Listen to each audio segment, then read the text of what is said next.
Cindy since early sobriety. I don't think she's known me that long, but I remember her when I was first sober and in the rooms of Alcoholics Anonymous. And I was always impressed with her message in the rooms, her experience, strength, and hope, and I'm continued to be always impressed by that when I hear her speak at meetings.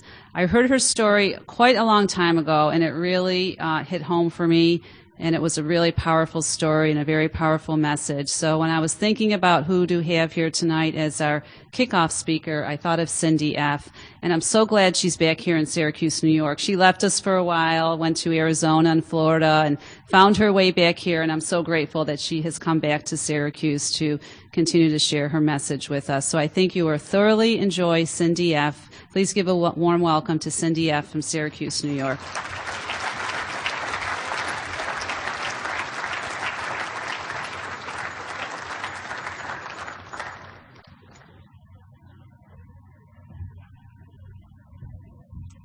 Hello. Although you're just out there making faces at me, you can stop. My name is Cindy, and I'm an alcoholic. Thanks for coming. Thanks for loving yourself enough and your family members for staying sober and showing up today. I don't know how long I'm going to talk. But I'll leave that up to you. When you walked in, you all got one of these? When you want me to shut up, hit that tree down there. Just kidding. Please don't throw anything at me. I've had a lot of stuff thrown at me. I've been the thrower and the throwee, the throw-upper. No. Oh, wow. What a ride, this AA thing, huh? Is this not fun? Have you ever cried so much in your life? Hated and loved all in the same minute? Oh, my God. What a trip. What a trip. I love being sober. I loved drinking. I was a real drunk. I had a blast. I did. It's part of my story. There was a lot of fun, and there was a lot of heartache. So let me get started here. I'll pull my phone out. It's on vibrate. Some things never change. And any little kids in the room, you people might want to sit by the door. I never have been a lady, never will be a lady, and I don't want to be a lady. But today I am a woman of dignity and honor. And that's a big change for this old gal, let me tell you. Okay, I used to say I can give this to you in two ways because they give me choices when I come into AA. Now I can give this talk to you nice and white and clean and something probably talk to your grandmother about, or I can give it to you down and dirty. It's up to you. Okay. Okay. Nothing but the truth, the whole truth, right? Okay. But in a general way, if you want the fine facts, we can talk later. Okay. But we'll do it in a general way. Because I'm from this area. All right. And there may be some relatives out there or relatives that might be someday, so I don't want to offend anybody, but if I do, talk to your sponsor. That's all I can tell you, because I'm going to give it to you how it was given through to me, okay? Now, I got sober. I'll qualify by saying 1989, December 5th. Stupid time to get sober before Christmas, but I did. So I've been sober a little bit this time. Although I will tell you that my very first meeting was in 1972, lasted about 5 minutes. Judge suggested that I might want to do AA. The man had no idea how wrong he was. So I left. So really I would have had like 40 years or something this year, ridiculous number. I'm striving for 50 years of sobriety. That means maybe when I'm 95, you people can hear me again. I come from a family of 8. 2 of them died when they were babies, so that left 6 of us. And my mom and dad were married at a very young age. My mom was 16, my dad was 19. They were kids. And they lived next door. It was actually the boy-girl next door thing. We lived on the farm up in Pulaski, New York. And my mom did what she wasn't supposed to do. Excuse me, got pregnant before she got married, so they got married at she was 16. My parents were hardworking people. They worked hard, they loved hard, they fought hard, and they drank hard. You know, they had that sense of entitlement come Friday night. You know, and in those days, everybody worked hard. It wasn't like some work hard like today and some don't, you know. There wasn't all this stuff, you know, for you. They worked hard. They were very hardworking people. They were very clean people. And they took great pride in what they did. Their work ethic was impeccable. And that's the way us kids were raised. But come Friday night, you know, the game changed. It absolutely changed. You drive by our house that they always rented. My folks didn't own until way late in years. They rented. My mother's belief was that if you borrowed something of somebody's, when you returned it, it was better than when you got it. That's the kind of ethics that I grew up with, okay? I still use those things today. I made sure that if I borrowed your husband or your wife, I returned them in better shape than they were when I got them.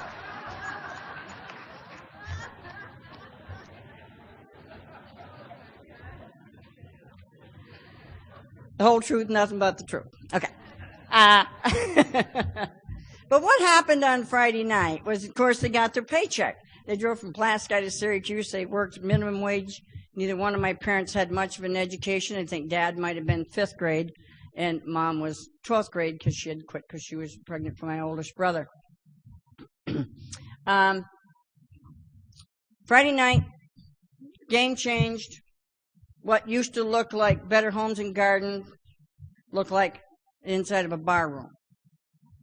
And I mean, there was broken furniture, there'd be blood somewhere, somebody was always crying, there's going to be at least one black eye, and it was usually on my mom, never on my dad. And all hell would break loose from Friday night on. And then Sunday morning, you'd wake up like nothing happened. Nobody'd talk about it. There was no conversation, and everything went right back like it was before. The house was clean, the mess was cleaned up, Mom wore sunglasses, and all the married kids would come home with their children. We'd have Sunday dinner. You'd think nothing happened over the weekend that wasn't supposed to happen. You'd think Beaver Cleaver's parents were still there. So you got to admit that's kind of a mind mix-up for a kid, okay? So I was raised every weekend of my entire childhood, which then became every weekend of my entire life up to my sobriety. Everybody was drunk. Everybody I knew, everybody I hung with, everybody in my family. Drinking for me was a learned behavior. Now, my parents didn't sit me down and say, Cindy, you got to drink and this is how you drink. They told me all those things that I told my children: don't steal, don't lie, don't cheat. Well, I never did anything my parents told me to do, and my children didn't either. But what my children learned to do, like I learned to do from my parents, was what I saw. Monkey see, monkey do. That's what kids do. They don't do what you tell them. They do what they see. And they're always hiding around the corner, seeing what they shouldn't see. This little girl, when she was 5 years old, saw things that no little girl should ever see. She should never hear the things she heard. She should have never felt the things she felt. But that's what happens in alcoholic homes.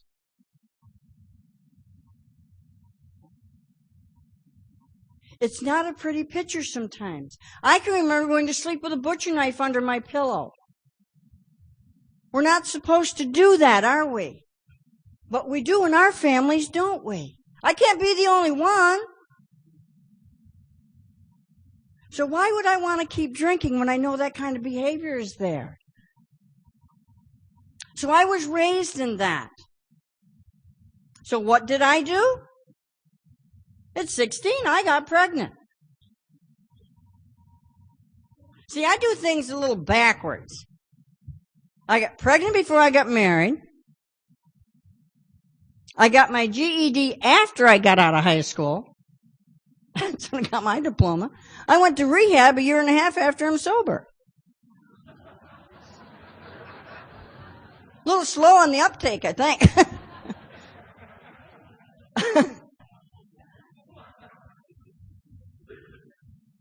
Why did I get pregnant when I was 16? I'm sure my husband thought to get out of the house. Seriously, to this day, I think that's probably what he thought. That was not my thought. I got pregnant at 16 because children were bullying me in school. There's something wrong with you, Cindy. There's something wrong with you. You're a 16-year virgin. That's not supposed to be. I was bullied. I didn't know what my identity was at home when I was growing up. My parents used to say, after the other two children died, my father used to introduce this way. He'd say, I have 3 boys and 2 girls, and then they'd look at me. See, back in those days, people didn't know what to do with people like me. My parents had clearly 3 sons, clearly 2 girls, but what was I? I was this tomboy. I was this tomgirl. What was I? I was a girl by birth, but yet I liked to do all the things. I always wanted to play ball, ride the tractor, do all the things that girls aren't supposed to do. My parents were literally confused. They didn't know what I was.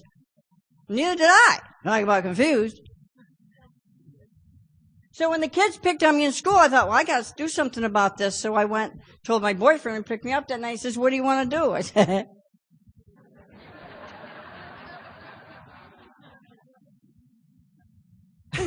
he'd been trying to do it for 9 months. I've been saying, no. Mom said, you got to wait till you get married. They'll never respect you. But I had to do something because I didn't want to be the freak that everybody was telling me I was. Well, I don't know about you gals out there. Probably most of you think, you lost your virginity. I did not lose mine. Mine lives in Oneida, and he's 46 years old. I know exactly where mine is.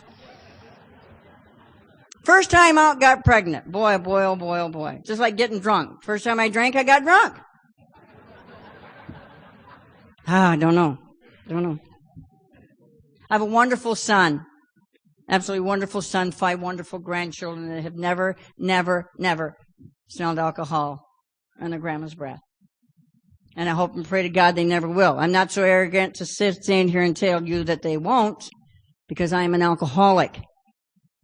Every cell in my body wants to pick up a drink every day of my life, whether I'm aware of it or not. That's why I continue to go to meetings. That's why I continue to reach out. That's why I continue to do service work and I ask for help, because I am a drunk to the core, and I know that. Because these circumstances never stopped me from drinking. No matter how bad it got, I didn't stop drinking. My husband and I were together 5 years. And then we divorced. He was a little slap happy. And I'm sure that the poor man thought I set him up. I'm sure he thought I set him up, because I had a horrible home, and the first time he made love to me, I got pregnant. So I'm sure he probably thought I planned that. Hell, I didn't even know what I was doing, let alone plan it. But from his standpoint, so I don't think he ever really, I think he always had this resentment, this hidden something in the back of his head that he'd been trapped, the poor guy. And I didn't realize that till I attended his funeral 3 years ago back here in Syracuse. I flew back from Arizona to attend his funeral, and I remember standing there looking at Paul in this casket and thinking, God, you probably thought I set you up.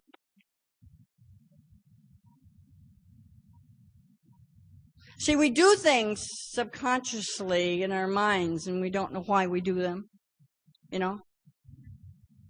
So that marriage lasted 5 years. We separated. I kept the kids. He kept the Corvette. He thought he got the better of the deal, and so didn't I. But really, I got the better of the deal. I had the opportunity to raise 2 children on absolutely hardly no money at all.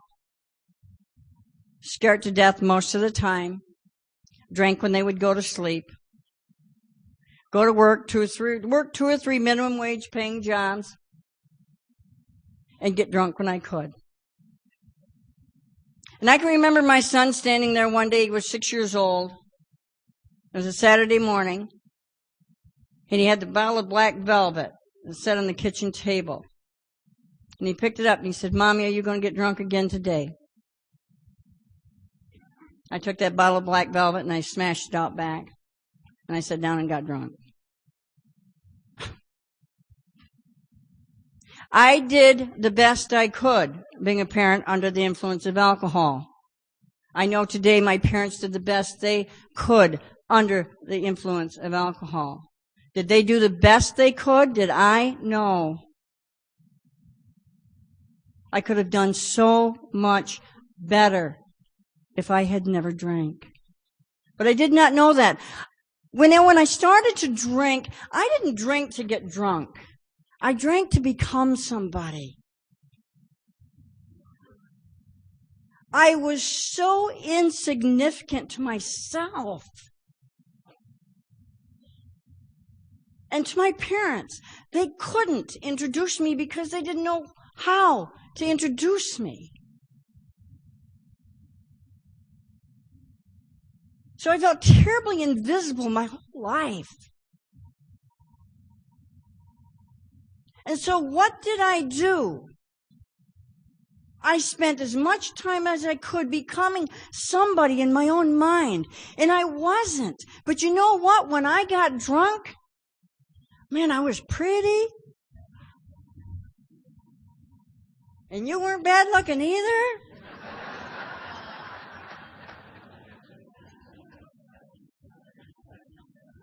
I never wanted to go home alone. See, I thought, I swear to God, this is the truth. I thought that if you wanted me sexually, then I had some value. See, I was that little girl on the street that's 11, 12 years old with a short skirt on, smoking a cigarette. And I know everybody would look at me and say, "Oh, look at that little slut." And I was still a virgin. It wasn't that. I didn't have a safe place to go. That's why I was on the street. Because I wasn't safe in my own bed, in my own house. So I grew up with that. If you touch me, you love me, I'm good, I got quality.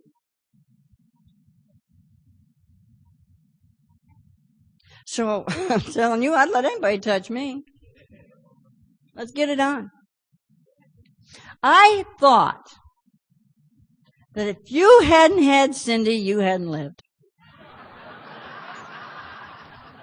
See, I was a legend in my own mind.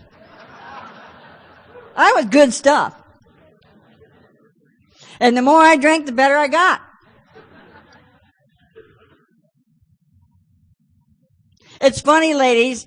It's just hysterical to me how I can go out at night with no money and come home with money in my pocket.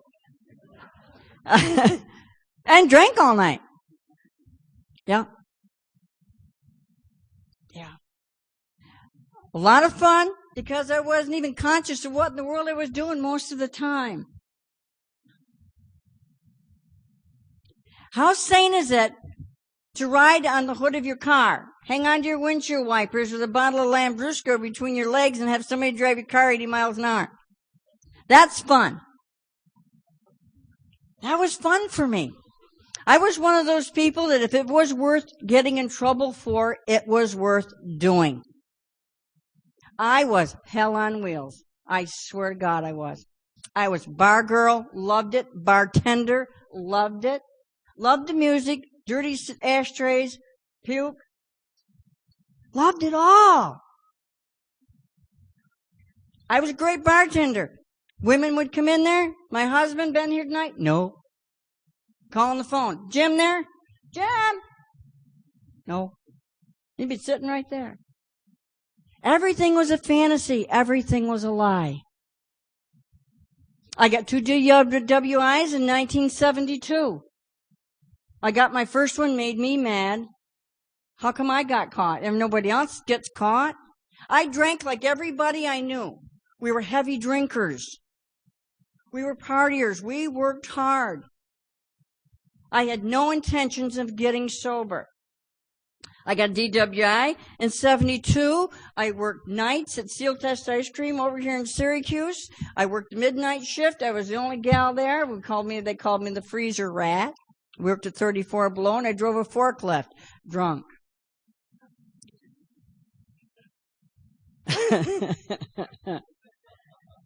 That's scary business. Never had an accident, though. We'd sneak out the back at night, go over to the bar, and get drunk, come back, take shifts, doing that with each other. That was fun. That was a great way to live. So I got out of my DWI the one night. They had gone to Wantsville, got picked up for not blinking my headlights fast enough. Cop picked me up, took me to Wantsville, got me in jail. Love that noise. That door slams. Isn't that sweet? Congratulations, 22 years old, and this is where you are with 2 babies at home, and the door is slamming. And I stand there, how did this happen to me? How come I got caught? I never thought that my drinking had anything to do with it. So I went to work, told the guys what happened. I got out of it, cost me a lot of money. They impounded my car, tore my transmission out. That would fix that. It's just money, right? Money fixes everything when you're a drunk. That morning, the guy said, let's go celebrate. They took me over to the high spot, got me loaded to the gills. 8 o'clock in the morning. It's noon. I'm so drunk I can hardly stand up. I get my nice shiny Oldsmobile. I just got out of the garage, and I head for Pulaski, and I pass out on 81, and I hit 4 people. Canadian plates. My front bumper locks right up with theirs. Back bumper. And only by the grace of God did we get pulled to the side of the road. Now, I had a hard time with this believing God business when I came in the rooms, but I tell you, the cops took me to the hospital, they did the blood test, and the doctor stood right over me, and he says, I don't know how this can be, but you are barely over illegal drinking. Barely. And I had been drinking shots and beer for 5 hours. That's when the judge said I should go to AA. I said, no, nothing wrong with me. I drink real fine. I don't have trouble drinking. I drink real good. I'm just one unlucky girl. I kept drinking. In 1978, they put me in the hospital. I was dying of bleeding ulcers. I got down to 80 pounds. You've got to stop. I still worked. I worked every day. I'm what they call a high functional drunk. For some reason, I could consume huge amounts of alcohol. I could start 8 in the morning and drink till 3 in the morning, the following morning, and get up and go to work and do my job. And do a great job at my job. So did I have problem drinking? There was no problem. I had a great house, a great job. I had great money. I looked good. I wasn't sick except for those ulcers. Well, that was a digestive problem. That cost me over half of my insides. And I said to the doctor, when can I have a drink? When can I have a beer? Can I start drinking again? Will I be out of pain once the surgery's over with? I let them take out 2/3 of my body. At 28 years old, bleeding ulcers. I have to have a complete ileostomy. They put a bag on me for the rest of my life. Can never go to the bathroom like a normal human being again. Did that make me stop drinking? It's not about consequences. That was in 78. I didn't get sober till 89. 2 DWIs, lost almost half of my body. I'm still drinking. I don't have a problem drinking. I had a tough childhood. I had a tough marriage. If you had my parents, if you had my ex-husband, if you had me, if you were me, you'd drink too.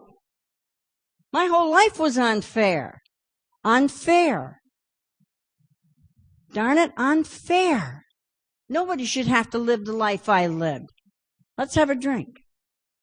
I get somebody to listen to that story every night of the week. Yeah, me too. Me too. Set them up. Me too. I'd be in a relationship. They'd call, is Cindy there? Yeah. I'd say, tell them I'll be home half hour. Uh-oh, they're coming to get you.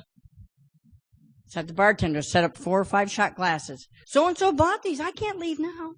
How rude would that be? Yeah. Lie, cheat, steal, conneve, anything I could do to stay in the bar, to stay drunk, to keep partying, until I could become somebody. Famous in my own mind. Dear God, what a way to live. I got sober in '89. I did not have a desire to stop drinking. No need to stop drinking. I was not in trouble. I had a gorgeous home. I had plenty of money. I worked for Niagara Mohawk. I mean, how lucky can you get, right? Had every benefit in the world. Had a 401k that wouldn't stop. It was a Thursday night. They tell you, don't ever forget your last drunk. Well, I can't remember mine. But I do know that I got drunk, but I can't tell you what happened. And that's what got me in the rooms. I took off on a Thursday night. I wasn't aware that I'd even drank until Sunday morning at 7:30 a.m. And that scared me. The drinking didn't bother me. That got my attention. What did I do from Thursday to Sunday? Did I kill anybody? What did I do? Did I hurt anybody? Where was I? I can remember going to sleep at 5:30 in the morning, telling the people, I still to this day, I don't know who they were, I got to go to sleep. I woke up 2 hours later, stone sober. How does that happen? Absolute divine intervention. I had no thought to stop drinking. I laid there, looked at the ceiling, and I said, I don't ever want to do this again, God. Where am I? I was sober as a judge. I got in my car. I come home. A week later, I found myself in the first meeting of AA Alcoholics Anonymous at open house. The 5:30 meeting became my home group. Wonderful, wonderful people. They were patient with me. They listened to my crap. I refused to do the steps. I could do one, not pick up a drink, because I got all the power. And my self-will, I'll show you.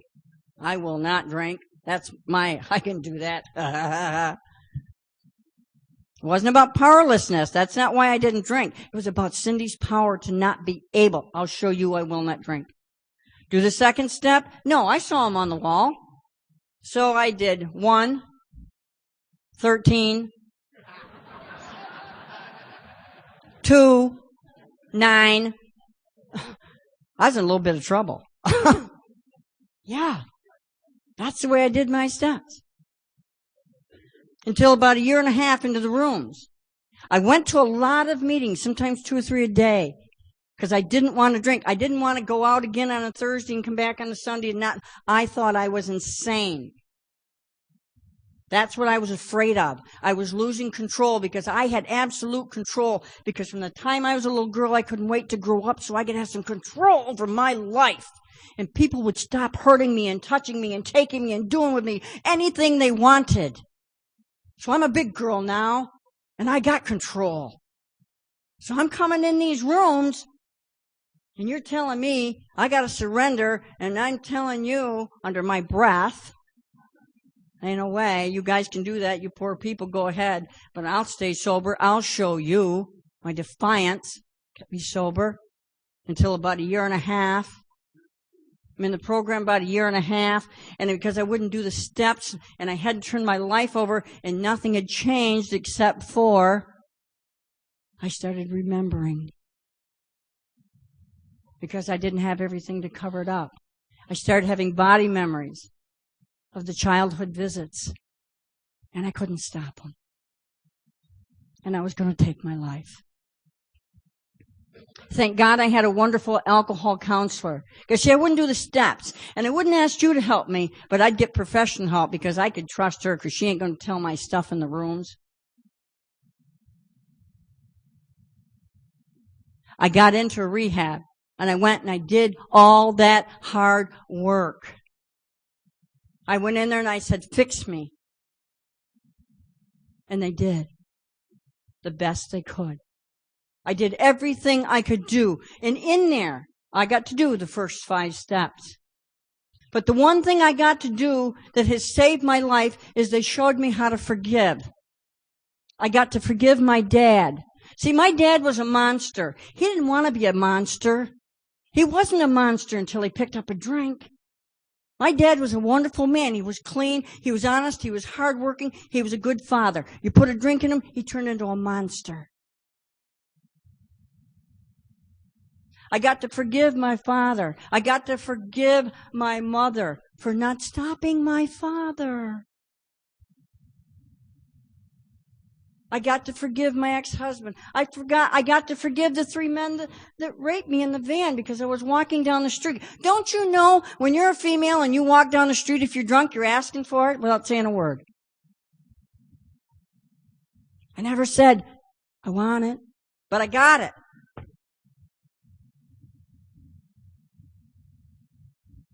Hasn't happened since I've been sober. I haven't been in jail, I haven't been raped, and I have not been beaten. Isn't that amazing how things change?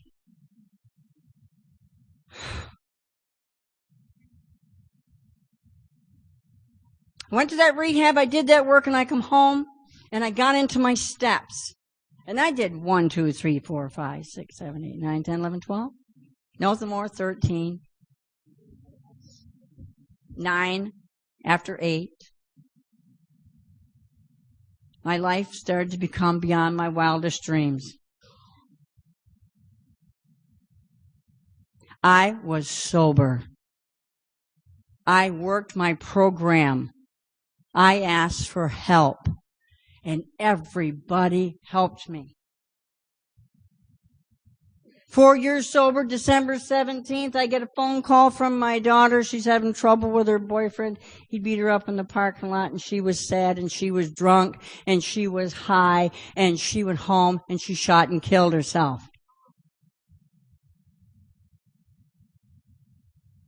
4 years sober in the program. I do not tell you that to impress you. I do that to tell you you do not have to drink. There is no reason to drink.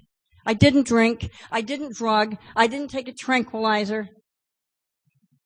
Everybody in the 5:30 meeting carried me, saved my life, kept me sober, kept me sane. They'd let me go in that room and sit, and I would collapse and I'd cry for a whole hour because that was the only place I felt safe. I didn't pick up a drink.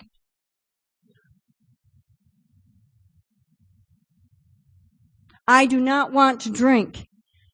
My body wants to drink.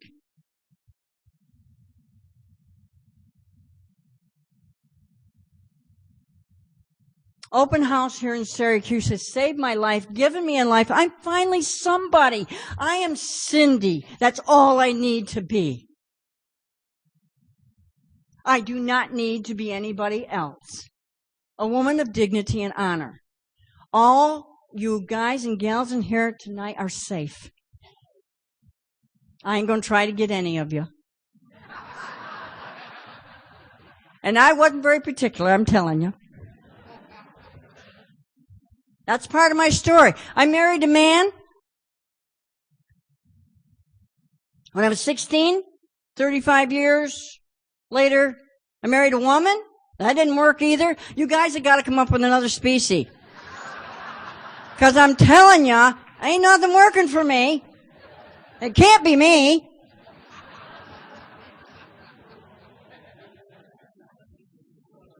can't be me, can it?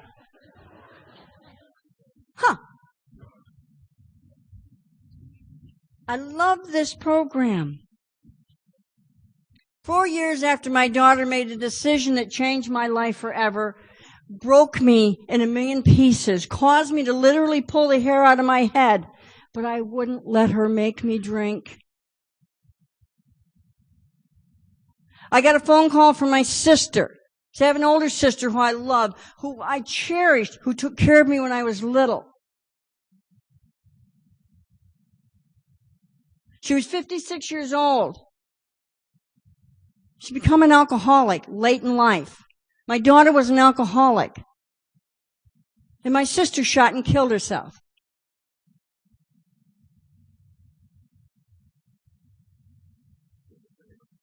See, my dad had killed himself long before I got sober. I have 6 generations of suicide in my family. 3 in my immediate. My dad, my daughter, my sister. 2 people I loved dearly and one who I hated the ground he walked on. But today, I learned to love that man.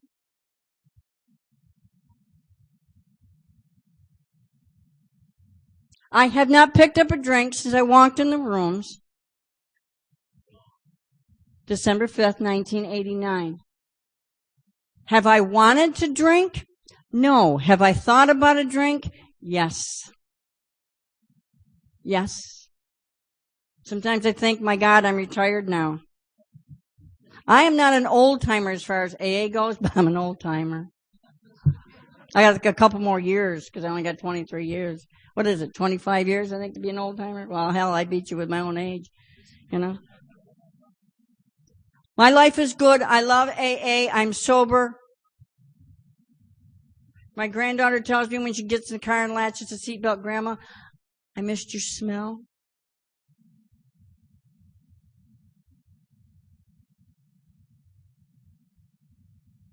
It get any better than that? Please, if you can't do it for you, do it for your family. Stay sober. You don't have to become anybody but you. Life is good. This is free. There's no excuse. There's no reason. No reason to pick up a drink today. I don't want to hear it. I don't give a shit. It ain't easy. It's hard. Because it's real. This is reality. But I don't have to do it alone. When my sister killed herself, I had to stop going to 5:30. I had to go to 7:30 in the morning because I couldn't wait till 5:30 at night. So those people took care of me. You people took me off the streets. You've made me a woman of dignity and honor. And you've honored me tonight by sitting here and listening to me, letting me do my 4th, you're my 5th, in a general way. Elizabeth, thank you so much for giving me the opportunity to do service work. To do service work. To be back home here in Syracuse and stand here and speak and tell you people my story because I need to hear everything I say. Thanks for not throwing your stones.